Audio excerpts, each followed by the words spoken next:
Assalamualaikum warahmatullahi wabarakatuh.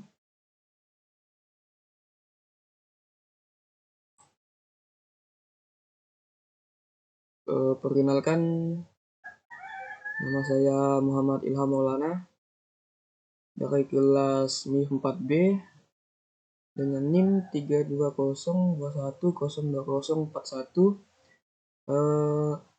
Di video kali ini saya akan menjelaskan terkait materi yaitu infrastruktur enterprise, yaitu jaringan kampus. Di sini saya akan menjelaskan secara singkat terkait dengan jaringan kampus yang ada di kehidupan sehari-hari kita. Baik, yang pertama kita akan mengenal apa itu jaringan kampus. Yang pertama, penjelasannya di sini jaringan kampus adalah jaringan lokal LAN atau local area network yang saling melayani korporasi, baik itu instansi pemerintah, universitas, atau organisasi serupa, ataupun bisa disebut juga sekolah ya. Kemudian jaringan di dalam rumah atau jaringan kampus ini terkadang memiliki jaringan yang biasa maupun kompleks.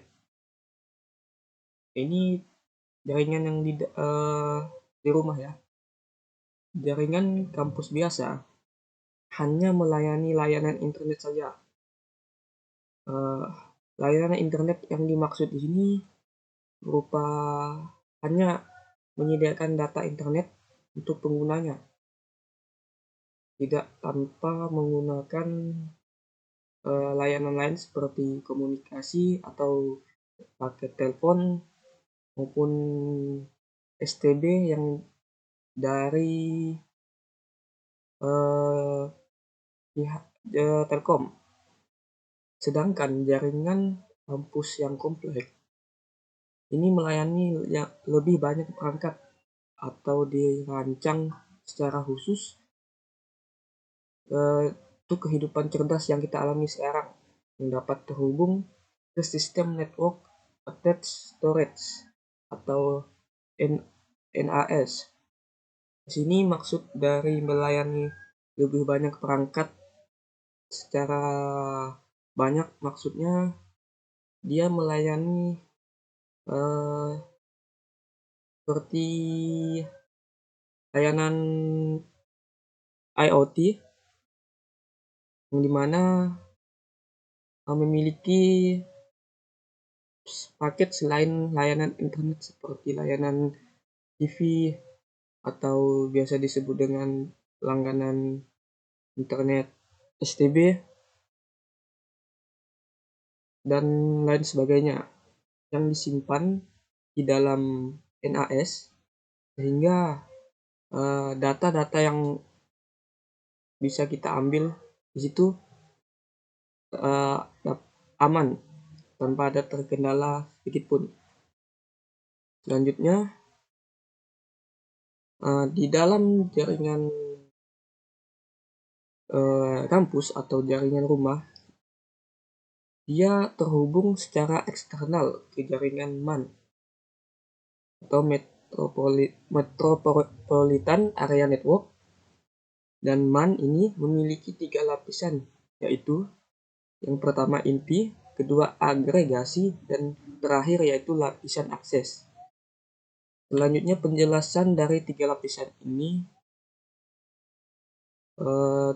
tidak terlalu penting karena kita akan fokus ke jaringan kampusnya saja. Kemudian di sini terdapat arsitektur dari jaringan kampus. Yang pertama, kita akan menjelaskan bagaimana jaringan kampus ini dapat berbeda. Jaringan kampus melayani beberapa kampus dan organisasi, dan jaringan kampus ini dibagi menjadi 5 aspek untuk membedakannya. Di antaranya, yang pertama ada skala jaringan, yang kedua target layanan, yang ketiga dukungan layanan, keempat mode akses, dan yang kelima atribut jaringan. Oke, baik dari pertama yaitu skala jaringan. Jaringan kampus dapat diklasifikasikan menjadi 3 jenis. Yang pertama jaringan kampus kecil, menengah, dan yang terakhir yaitu besar. Dan masing-masing berbeda dalam jumlah pengguna, terminal, dan network. Oke, selanjutnya kita akan masuk ke target layanan. Target layanan dalam jaringan kampus ada yang bersifat tertutup dan terbuka. Oke, pertama yaitu ada jaringan kampus tertutup. Biasanya digunakan oleh organisasi besar yang hanya bisa diakses oleh orang internal. Maksud yang bisa diakses dari orang internal di sini, maksudnya hanya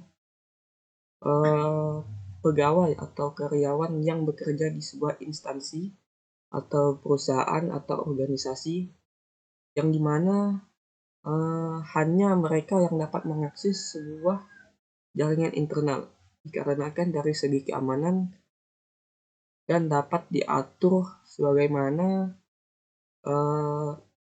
tentang jaringan ini, sehingga karyawan atau pegawai dapat atau admin yang dapat melihat atau mengontrol semua layanan yang digunakan oleh karyawan tersebut. Kemudian jaringan kampus terbuka biasanya digunakan di kampus atau sekolah yang bisa diakses oleh orang internal maupun eksternal. Maksud di sini internal itu sebagai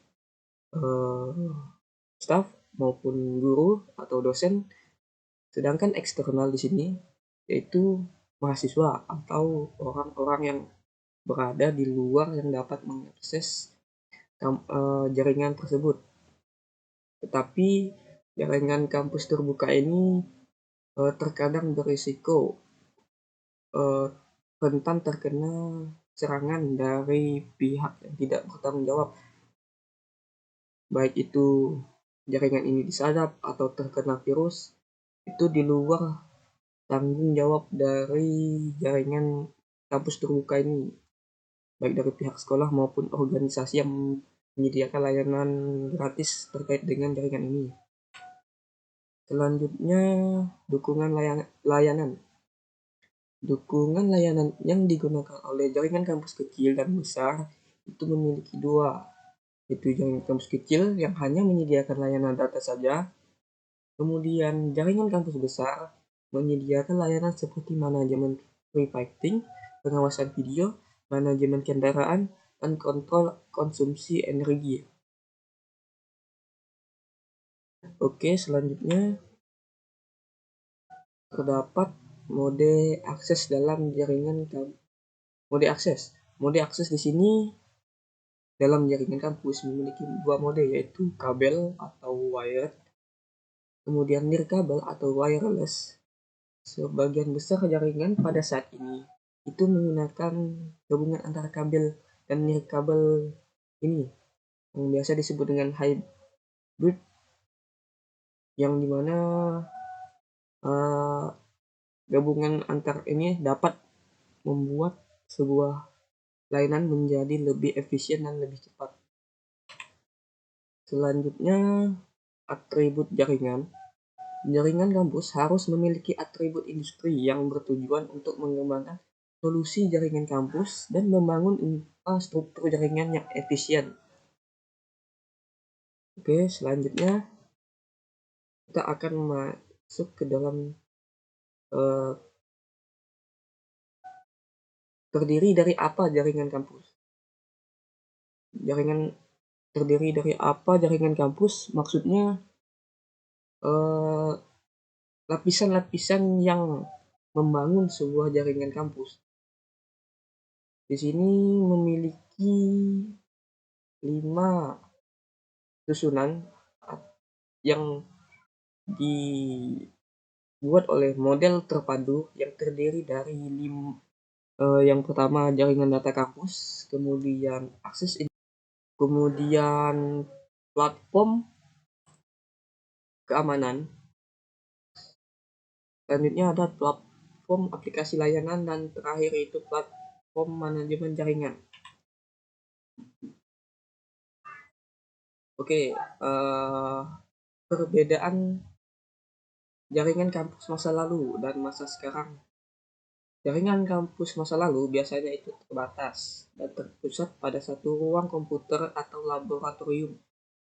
Koneksi internet mungkin tidak tersedia di seluruh kampus, dan komunikasi antar pengguna dilakukan melalui media konvensional seperti telepon dan email. Di jaringan kampus masa lalu ini tergolong mahal dikarenakan infrastruktur jaringan tersebut masih belum besar seperti sekarang dikarenakan biayanya. Yang kedua, masalah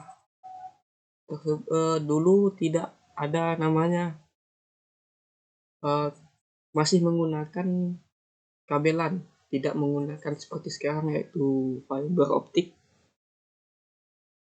Yang selanjutnya, jaringan kampus masa sekarang ini telah mengalami kemajuan. Nah, seperti yang dijelaskan tadi, jangkauannya yang lebih luas, tidak seperti masa lalu yang hanya menggunakan local area network atau jaringan LAN. Dan masa sekarang ini, teknologi wireless memungkinkan akses internet yang lebih cepat dan dapat mudah di seluruh kampus, dan komunikasi antar pengguna dapat dilakukan melalui berbagai platform digital seperti pesan instan atau media sosial ataupun aplikasi konferensi video. Sebagai contohnya itu Zoom. Oke. Sekian yang dapat saya sampaikan terkait dengan jaringan kampus secara singkat. Mohon maaf apabila ada kekurangan, yang saya mohon maaf sebesar-besarnya. Sekian dan terima kasih. Assalamualaikum warahmatullahi wabarakatuh.